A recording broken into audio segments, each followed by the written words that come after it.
What's on Your Mind is sponsored by ACMC 339 Dudley Road, New Style Radio 98.7 FM, Break Tru Studios, and Reggae Jam. Is the COVID-19 pandemic affecting your business or your livelihood? Are you struggling to pay your pending and current bills? Then you must listen very carefully. Premium advertising will expose your business to thousands of people instantly by using both digital and terrestrial radio and a wide range of social media platforms to get your business out there and start making money. It is that simple, so don't delay. Contact us to advertise your business on New Style Radio 98.7 FM, www.newstyleradio.co.uk, and all multiple social media platforms. Our highly trained digital marketing team will create a bespoke digital marketing strategy tailored to get your business up and running and making money in no time. Don't delay, call us today. Our team is standing by. 07584197380. WhatsApp us on 07872443765 or email us at newstyleradio@yahoo.com. Good afternoon. How you doing? Welcome to another program in the series of What's on Your Mind. The program is produced by Break Tru TV, and I am Carl. Don't forget, this is a live stream. Sorry we wasn't here last week. We was on location and we was doing a whole lot of different things, but we're here, and as I say, this is a live stream. I've also got with me this week a wonderful lady in the studio with me this week, and her name is Kosh Goldie. How you doing? I'm doing fine, Carl. Absolutely fine. How are you? I'm fine, thank you. Thank you for joining us. And you are the first since the lockdown, because we're very, very careful. So you are the first since the lockdown. And as you can see, we're still very far. we're still much very far apart. Exactly. Yeah. And we'll be talking about some issues later on in the program, you know what I mean, and some what's been going on. And I know you've got some very constructive things to tell us this week, you know what I mean. But as I say, and we're gonna make it on a regular basis. Every now and again, we'll invite you to come into the studio, you know what I mean, and have a chat with us of different things, what is going on. So let me say, welcome to Break Tru TV and Break Tru Studio. Thank you, Carl. It's an honor. Thank you very much. And as I say, ladies and gentlemen, this is a live stream. We're a little bit in a different studio this week. So, and I say, if you hear a little bit of click or a little bit of this or a little bit of that, it is a live stream, and that's how we do it. So, and don't forget to like, share, and subscribe. Yeah, thank you. And as you know, the program is about what's on your mind. And later on, I have my rants, but my rant is also about what is on my mind. Yeah. And you know how that works. Later on, my rant is all about what's on my mind. And we always start by looking at a few of the things that's been happening in the news for the last week or so. And there's been a lot of stuff that's been actually happening. For example, the terrorist threat has raised to severe after the Liverpool bombing, and also after the bombing outside the hospital. As I say, the threat is now severe. There is a man who is actually being questioned by the police, and as I say, it seemed like terrorists is back on our streets again. You can't believe, you couldn't just make it up. And I say, the taxi, he was in a taxi, and he blowed himself up. And the taxi, luckily there was the taxi driver managed to sort of lock him in the car, and he actually got blown up in the car. But however, the taxi driver escaped with little injury. So that was absolutely marvelous. Yeah. So let me move on to my next story. Now, this is actually very, very terrible. Sadistic. 5 people, including a 14-year-old boy, has been found guilty of the murder of Keon Lincoln. Keon Lincoln from Hansworth. The 15-year-old suffered a horrible, horrific attack near his doorstep. And as I say, a 14-year-old boy and a 16-year-old cannot be named because of legal implications. The two 18-year-old has been found guilty. And we're going to have a talk about that story later on with my guests, you know what I mean? And they say this was a horrible and horrific attack, which it makes you wonder. It really, really makes you wonder what is going on in the world. Okay, let me move on. Let me go to the United States. The United States, an African American, Ahmaud Arbery, was killed while jogging. 3 Caucasian killed this man. He was jogging in Georgia. They chased Mr. Arbery. He was only 25-year-old on the basis of assumption. Chase him on the basis of assumption and kill him. The other thing is, which is a little bit, you know, what can you say? The fact that in the court case that has started, it's an all Caucasian jury. Some people would say an all white jury. Most of them is all white. And Georgia and the residents of Georgia are actually tense and anxious of these men may get off. So that's the only thing I was thinking of. So when you get a situation like that, this is not my rant yet, but I'm going to say this. When you get a situation like that, you say you get where there's almost an all white jury, yeah, trying some Caucasian men, and then on the other hand, you will get an almost all white jury trying an African American man. Does that make sense? I think they ought to need to mix it up a little bit, you know what I mean? And, you know, America. Let me move on. Let me move on. Now, coming back to the UK, tribute has been paid to a 20-year-old who was stabbed in London. The young man has suffered multiple stabs, and he actually tried to save an 84-year-old woman. And Mr. Ali, as I say, did his best to save the 84-year-old woman, and he ended up dead. That's all I can say. He ended up dead. There's no other way to put it. And as I say, he's been called a hero. You know what I mean? The young man has been called a hero. The 84-year-old woman has been in a critical state in hospital, and we hope she recovers very, very soon. And we say big shout out and condolence to Mr. Ali family, you know what I mean, and all his people who sort of show him respect. So let me say big thank you. Yeah. Moving on. Now, this is also another sort of story that sometimes gets you. British African Caribbean boy has been stopped 30 times by the Met police. And his family has accused the Met of racial profiling.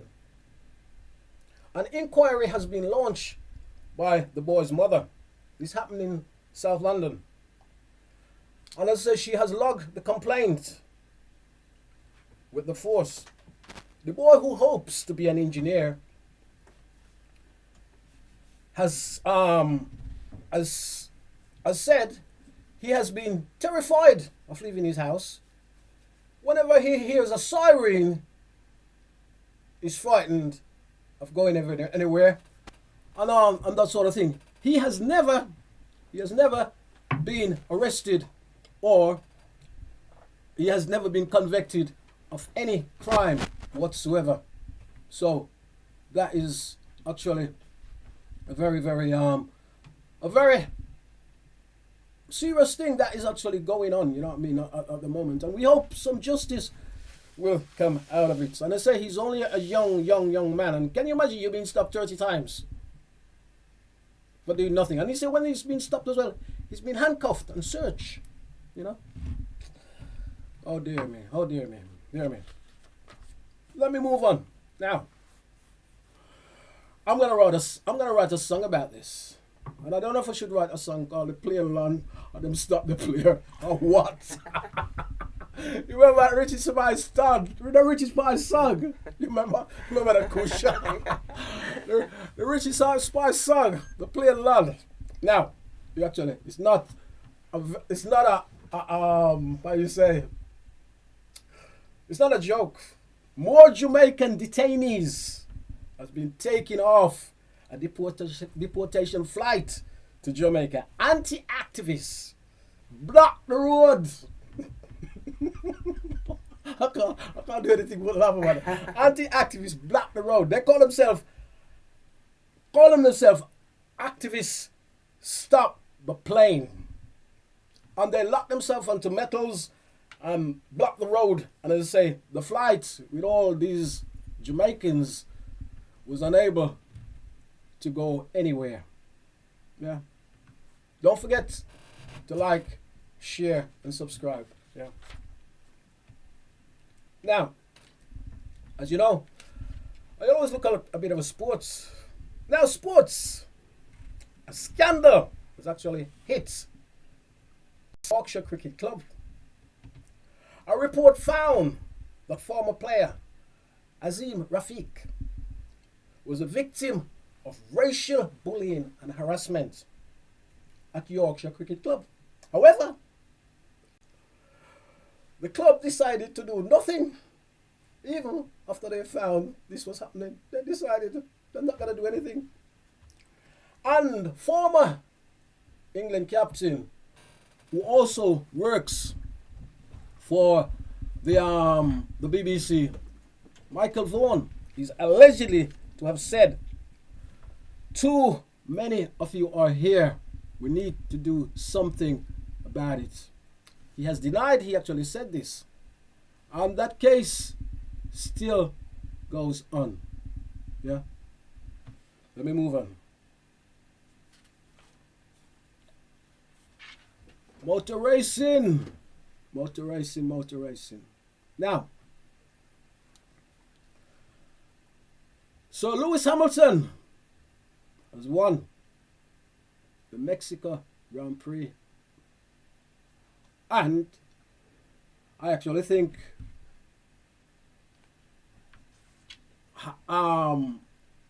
Max Verstappen, possibly, some would say, try to force him off the road.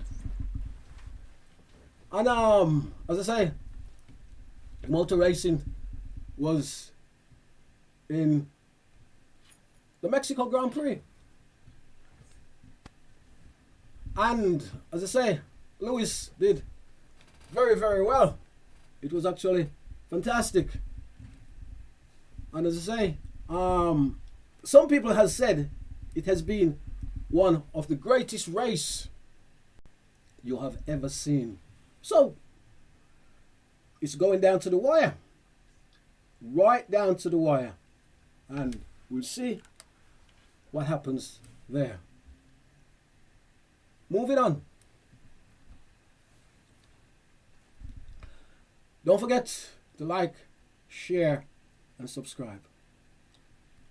Entertainment. Now, the story is a little bit sad because the daughter of Clement Sir Coxon Dodd has been fighting for her legacy. And she says she's not just fighting for a legacy, she's actually fighting to preserve the legacy of her father, as well as fighting for her inheritance. And her father has a catalogue of music that he's actually licensed to the family. But Mona Dodd, who actually lives in Birmingham, is still fighting to get her inheritance.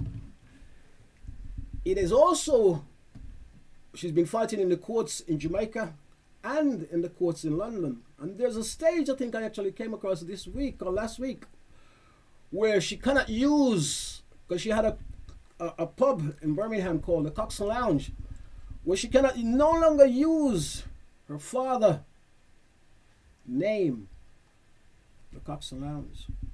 So we hope something will be sorted out very quickly for Miss Mona Dodd. Thank you. Now, my next story is, I've been watching Twitter and IG, yeah, and this week on IG and Twitter, Lila Ike seemed that she was in a strange place, because at one stage she tweeted that she was kidnapped, and then it wasn't happening. And she also makes a remark that they're trying to stop me. Yeah. And she also says, which may surprise a lot of people, she also says, what if I like women? She says. Yes. Now, love her music. Wonderful music. Fantastic. Also one of my favorite artists. I gotta tell you, Lila Ike has come out. She has come out. She says she is gay. And what if she likes women? So there you have it. Now, a lot of people, I see it on IG and Twitter, a lot of people have been criticizing and say all kind of horrible things. Mind your own business. It got nothing to do with you, what the woman wants to do. Mind your own business. You understand? You can't change it. So no matter what complaint you're going to make or you're going to come out with, mind your own business. Go away. That's all I'm going to say on that one.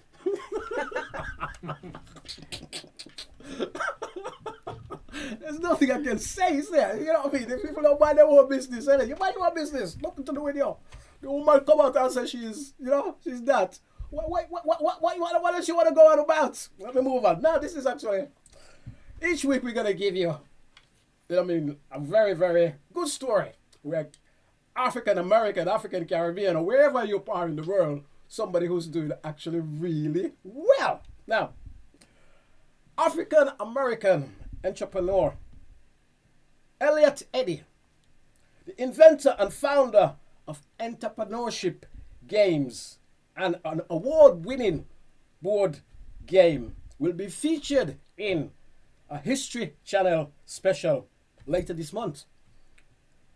As a modern-day history maker, his game is the world first and the only STEM, S-T-E-M, accredited board game. And this board game actually teaches business and entrepreneurship. Yeah. And Elliot will also be inducted in the Black History Inventors Hall of Fame. What do you think of that, Crush? I think that's absolutely wonderful. So we said we give him a big cheer, yeah? Yeah. Got to give him a round of applause. Absolutely give it a bang. It's good to say, you know what I mean? So we don't just carry the bad news. We like to carry the good news as well. Well, of course. Of course. I mean, that is, thank you. Now, as you know now, this one is all about my rant. Yes. And I'm going to rant about META. Just a little rant I'm going to rant about META. Meta. What does Meta means? Meta is actually former Facebook. And Mark Zuckerberg has actually changed the name to Meta. Now, a lot of the audit, the civil rights audit and social media platform has said, don't let race hate virtual reality become easy on Facebook. And don't let white extreme carry their extremeness to Facebook. And as I said, the audit has accused Mark Zuckerberg of not doing enough. So, when they say they changed the name, you never know. What is Mark up to? What is he doing? What is Mark? What do you think? What is Mark Zuckerberg up to? Well, I think because Facebook has been going for a long time, you know, they need to update their profile and move on. But I'm sure Facebook will still be there. Yeah. But now they're trying to reap more revenues from the new name. Okay, but do you also think maybe say something that you don't like Facebook and Facebook do something and you probably try to sue Facebook. Maybe if you change to a different name, is what I'm saying. Exactly. You can't sue the old company, can you? Exactly. But don't know how it works because I'm not an expert. I'm not an expert in that field. You know what I mean? But it's one of them ones anyway. Kush Goldie, thank you. We've reached my rant. Now my rant, and this, we're going to take this to the next level. My rant is about my rant is about the young man that was actually, just going to get myself together here a little bit. It's better. My rant is about the young man that we start in our second story, where horrible attack was done to this young man. Now, by young guys.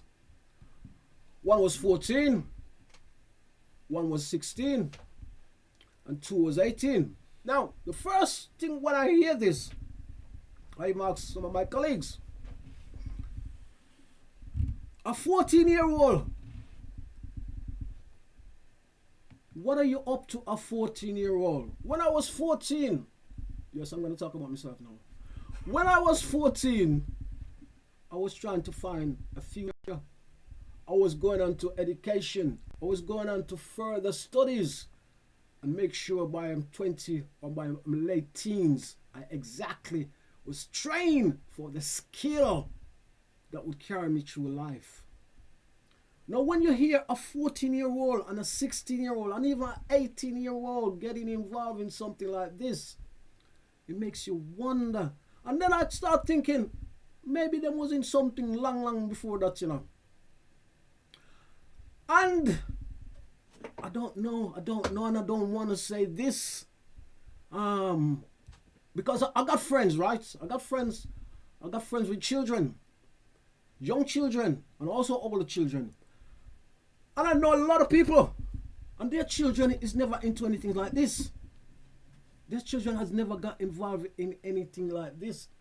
And I wonder what is going on. Now Kush Goldie, what do you think is going on? Well, I think there's a catalogue of things really going on that we, can't really put our hands on just one thing. There's, like I said, a catalogue of things stemming from absent fathers. Yeah. Trying to impress peers and having peer pressure. Yeah. Depending on the environment that you're brought up in as well. Yeah. I mean, the environment, even though you may have a mum who's a teacher, a dad who's a teacher, the specific environment that you're in can contribute to events taking place, because these events are always classified as being committed by children who come from very poor backgrounds, yeah, that come from deprived areas. But sometimes it's not always so. exactly. Sometimes it's not always so, no. So we have to try and pinpoint and get to the root causes. And we've been asking these questions for so many years, and yet still we don't see. We don't have an answer. And we don't see the progress. No, that's true. That's true. And I know, like different. I recall different organizations get funding. Exactly. They get funding, and we don't see. I mean, I'm not knocking anyone, but we don't see any improvements. Exactly. You know what I mean? And as I say, I don't understand. And it grieves me because this wasn't a simple. You can't call things simple. This was a horrific attack. Exactly. Horrific attack. And I think they came from 3 different areas. You know what I mean? And they literally they stabbed him, right? They stabbed the guy. They walk away. They came back and they shoot him. It's horrific, and it's a nightmare because we don't want this kind of thing to be going on in our community, you know. But what do we really do about it? Because, you know, this has left a mother without a son, a young lad who had a bright future ahead of him. Yeah. And what it also does, it also destroys the other family. Exactly. It also destroyed the other family.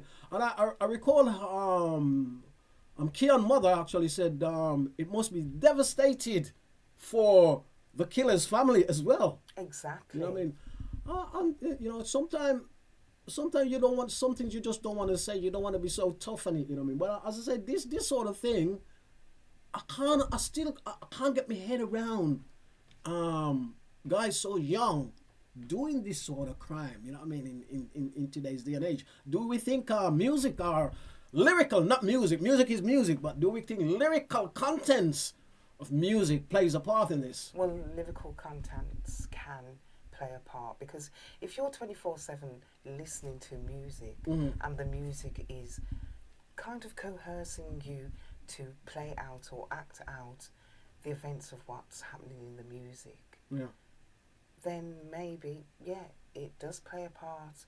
But, you know, how do we stop this music from being played? How do we... Well, it's not so much stop the music from being played, but the lyrical content of what's being said. Of something you don't because play. Because the music is the music, as you said. Yeah. But some of the lyrical context are just... I mean, I hear tune. I'm a DJ myself. Exactly. And there's certain tunes I would never play. You know what I mean? And I would never play tune that diss women, or a lot of music now as well that's coming out with lyrics. It's all about female parts. You know what I mean? You know what I mean? All about a lot of female artists now. All are singing, even female artists, which is surprising. They are singing about what we call their parts. Exactly. You know what I mean? And this can't be good. This can't be good for any of us. Well, it's not good, because at the end of the day, these parts are parts that then, you know, if they're talking about the bum and how the bum can move and it's big and, then, you know, at the end of the day, people then go on to the surgery, because it's an attraction now, and it's giving people that inspiration to say, oh, well, this is going to make me better. How is it going to make you better? As I say, I actually think, and I think and I don't want to say, because I know a lot of people say different things. I think, as I say, I myself as a DJ, I don't play slack lyrics. You know what I mean? And I don't play music that degrades women. You know what I mean? And I don't play music that degrades men either. Exactly. Very few. Even tune that's edited. You know what I mean? Because sometimes you got some raw tune out there, you know. Exactly. And even tune that everything down, because you know exactly what they're gonna say next. Exactly. And I won't play that as well. And I think what I say to DJs, and even I would say this to British African Caribbean DJs, you've got a responsibility for the generation that is coming up. And forget about your hype or your 30 million, 40,000, 50 million that you can get on Facebook or wherever. But you got a responsibility to the next generation who's coming up. And that is the problem, because if you don't set a good example, the next generation, instead of thinking of your damn self, the next generation is gonna be Exactly. And that's my point. Exactly. But at the same time, it's not just the music, it's absent fathers. Yeah. It's not having parental guidance. Yeah. And as I said, it's not just children that are deprived, because there's children from homes, there's children from broken down families, there's children from families who the parents are taking drugs. So That is another. See, that's another thing. You see, drugs. Carry on. yeah, so basically all these things are going to lead somebody who's faced with those adversities to go down the wrong path, because really we need guidance.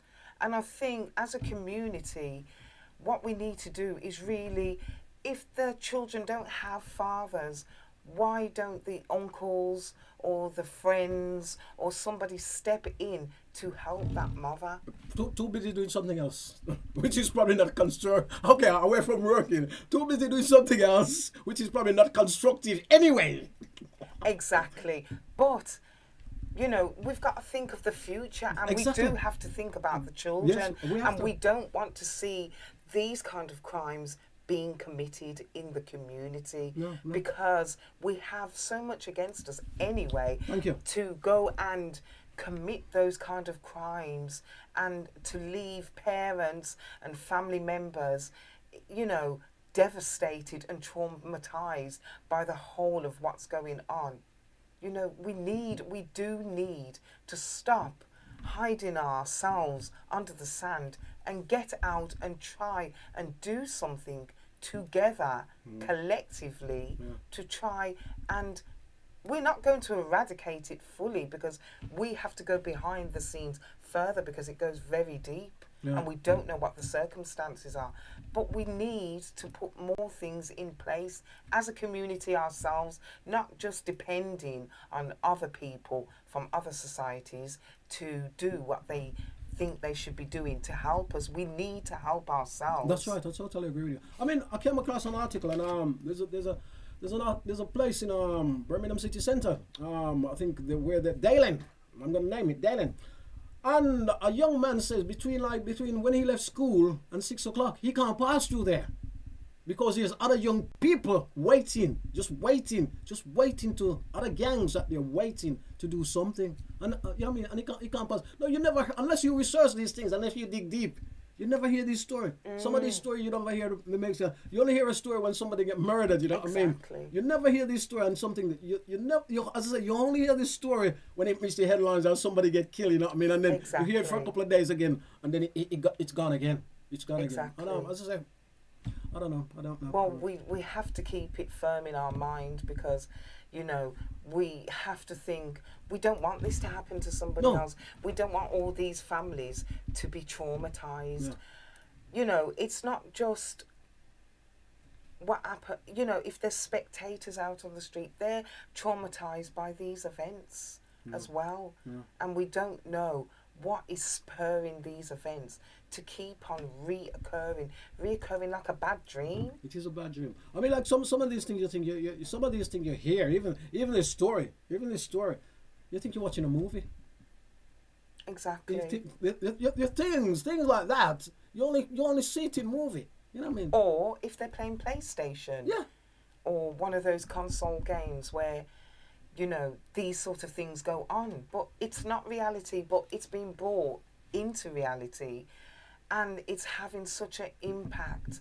And we really need to find ways, and we really need to search deep and try and give the organizations that are out there some kind of information or something that we can all try and weave together to, eradicate some of these things that are going on. I know that a lot of youth centres have been closed down. Yeah. And we had COVID, and this incident happened in COVID when people should have been in their houses. Exactly. So what has gone on? What is going on? We're bewildered, we're lost. And, you know, we really feel it for the families, and we send our deepest sympathy to the families and to the stress and the traumatism that they've had to go through, because no mother wants to hear that, no father wants to hear that, no family member wants to hear that. That's right. It's so traumatic for everybody. So why is this still going on? I don't know.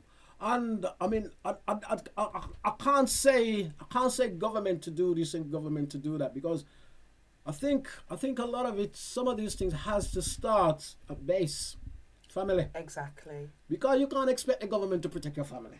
You know what I mean? Exactly. Yeah. If you're growing children in your house, I know the government can say this at school, that at school, and you can't hit your children and all that stuff. The real discipline that we grow up with. You know what I mean? So what I call a real discipline. So let me something.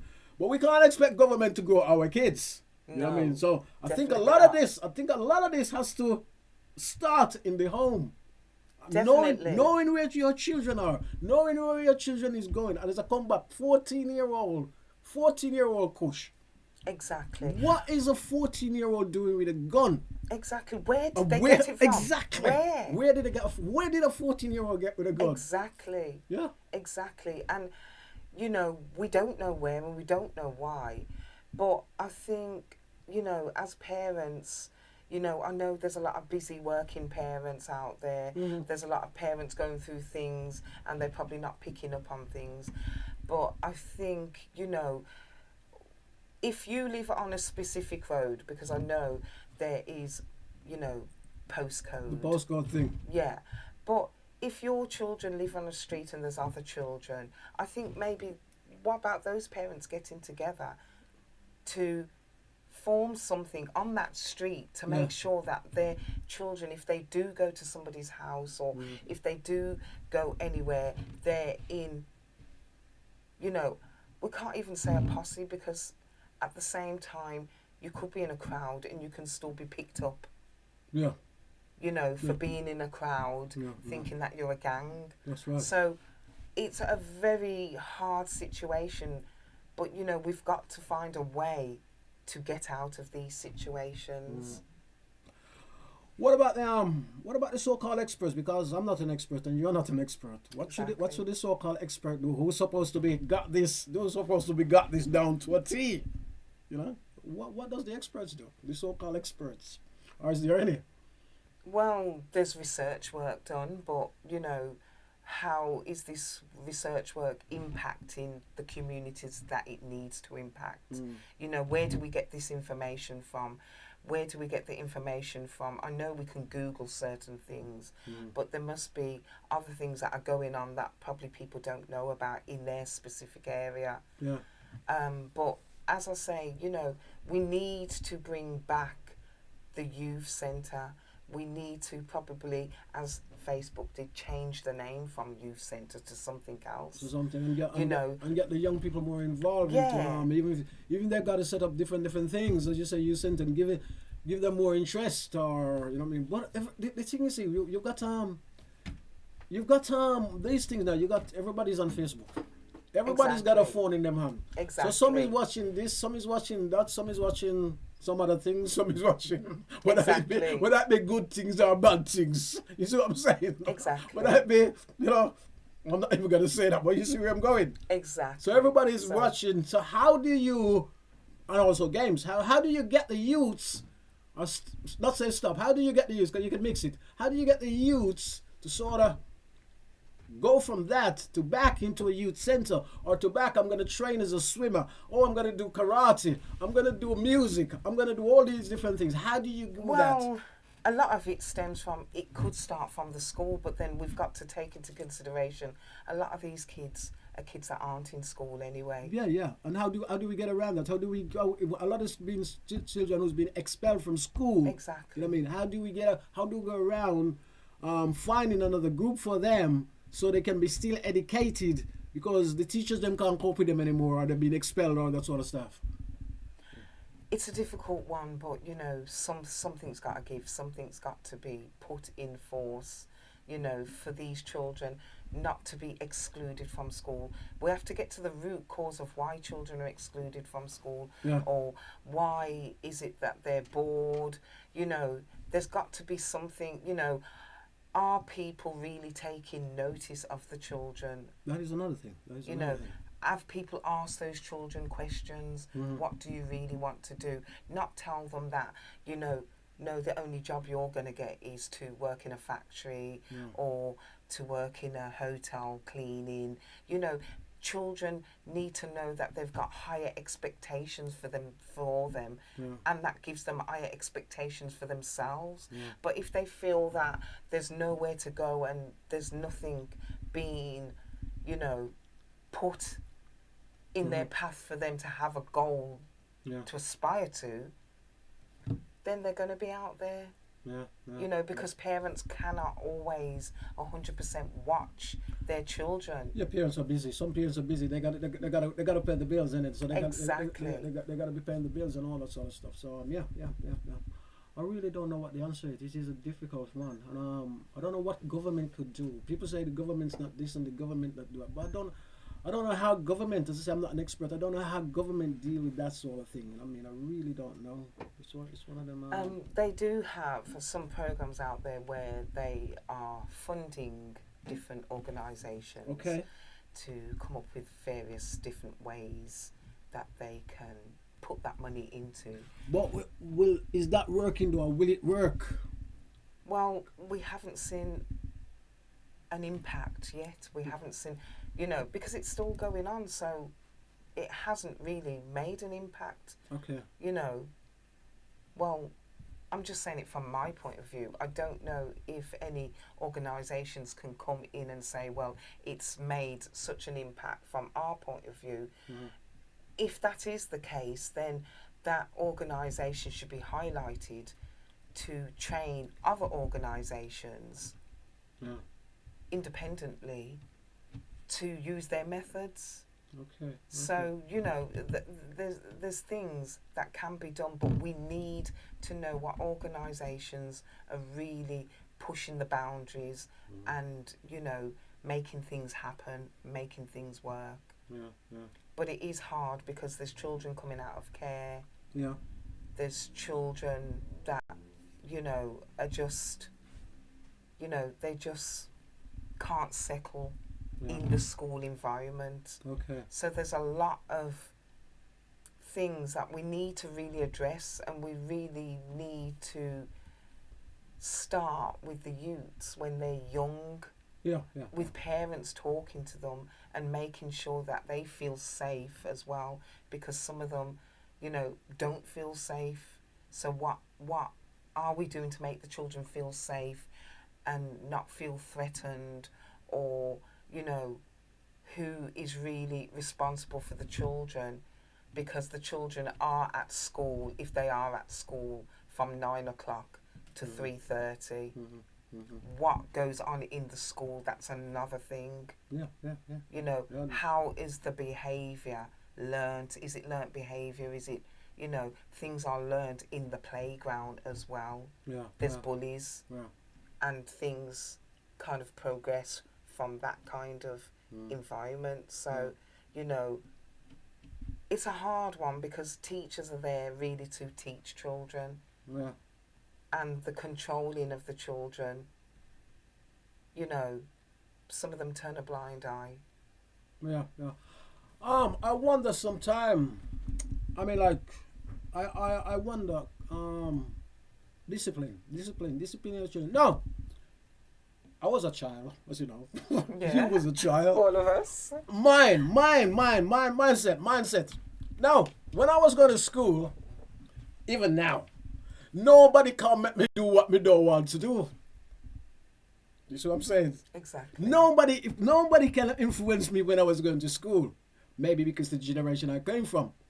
I know you said kids get bullied at school and all that sort of stuff. I get into this. Even when I was young, I got bullied at school, but nobody could get me into what I don't want to get into, because my mentally and my mind was very, very powerful to this day. Exactly, but everybody's an individual. That's right, yeah. And some people are happy in their own space.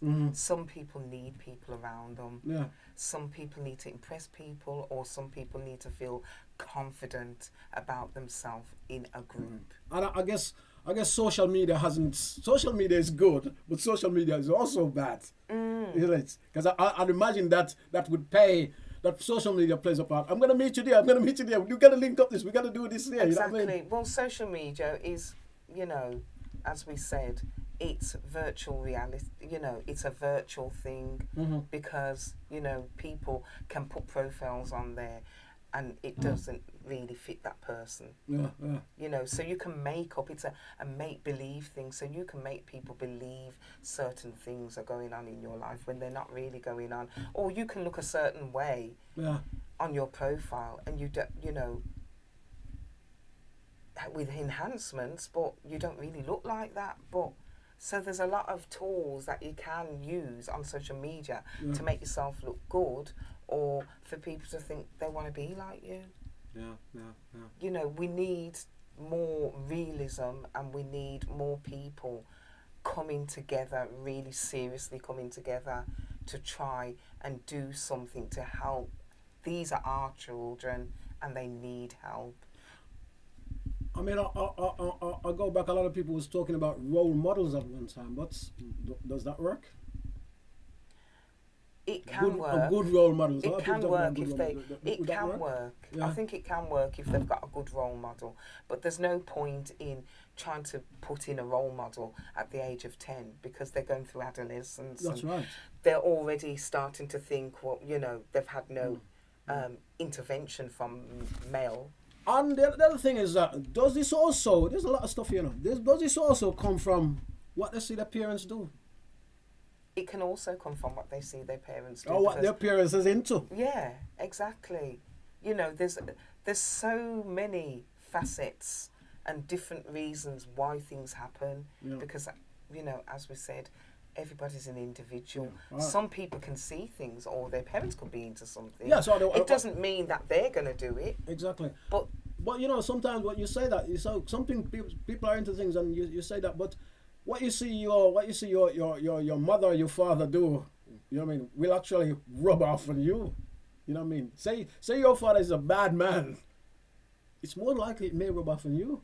Well, that's if he gets you into the family business. A young thing, yeah. Yeah. You know what I mean? Yeah. So it's one of them ones that it's a very, very difficult one, but we actually need it to be sorted out, because it's costing too much life, Kush. It's costing too much life. It is costing too much lives, and and it's impacting on us because we feel it when it happens. Yeah. We all feel it because it's not something that any parent would want to go through. What about church?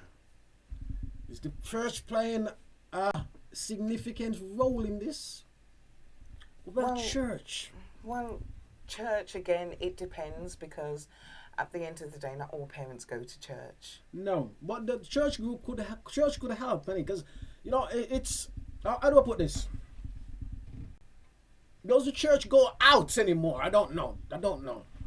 I mean, I come from a very, very strict religious family. Probably that's who I am.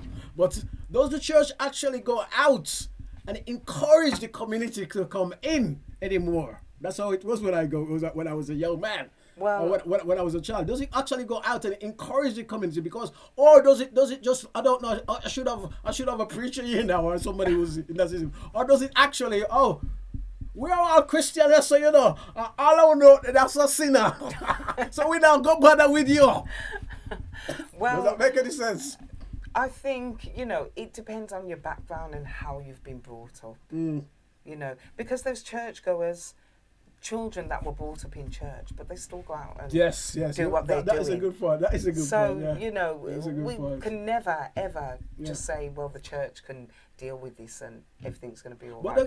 What could they play a more active role? Because there's a lot of churches. There's a lot of African Caribbean churches. Yeah, there's a lot of churches. Maybe they could play a good role. And does the church ever talk about things like this? Do we ever talk about this? Because I don't know. Do they ever talk about what is going on in their community? I'm not a church goer either, so I don't know. I can only come from how, how I was brought up. Yeah, I was brought up to be go to church, go Sunday school and all that, and I didn't like it. You didn't like it? You know, it wasn't, it just didn't feel like it was for me. Serious? But that didn't mean that I wanted to go out and do bad. Yeah. You know what I mean? I still thought of all the things that, you know, you should do to go out and help people, to be kind to people, you know. But some people are brought up so strict in the church. Yeah, I understand that. And they'll go along with it, but then some people will rebel. And it's about the rebelling. After a while, they're rebelling. Yeah, it's about the rebelling. So you have to find something to interest that child. Yeah. You've got to find the core interest of that child to get them interested in whatever it is that they are interested in. And maybe if the churches came together, collectively together, and bought and had different things going on. So maybe at one church they could have art sessions going on. At another church they could have music lessons. At another church, you know, because if there's no community centres anymore, like you said, the churches could easily create that environment. Yes. And have a programme running in each individual area to say, well, this is what we do here Monday to Tuesday. Then it goes on and, you know, to another church and they do something else. And maybe, we don't know. I don't know if it could solve the problem, but it could solve a little bit of a problem to have activities at each church, because each church, do they not affiliate because they might worship in a different way? You might be Jehovah's Witness or you might be Seventh-day Adventist. Is that why they don't come together? I don't know, because... And bear in mind, they serve the one God. Yes. Amazing, isn't it? Exactly. Amazing. So, you know, I think that should be put aside, how you worship. And if a program, come together as a whole unit. As a whole unit to collectively create something. Because you know what, we are losing a lot of our kids. Exactly. That is the point. That's the point. We are losing a lot of our kids unless we do something about it. We're gonna lose a whole generation of people. Exactly. You know what I mean? Oh dear man. Well, there you have it, guys. We are about to come to an end. Don't forget to like, share, and subscribe. Let me say thank you, Kush Goldie. Thank you, for Carl. your presence. Absolutely marvelous. And she'll be back with us very, very soon. Definitely, I Carl. hope. Definitely. As I said, let me say thank you for tuning into the program. Don't forget to like, share, and subscribe. Have a great night. Thank you. Team and get everything under one roof for both indoor and outdoor occasions, birthday parties, bridal and baby showers, anniversaries, funerals, backyard BBQs and more. We offer a video and photography service, marquees, decoration and a PA system to hire, with popular new style radio DJs spinning old and new school hits. Please contact 07584 197 380 and book all your catering needs with Reggae Jam Jam catering service on 0787 244 3765. And remember, do it good and done.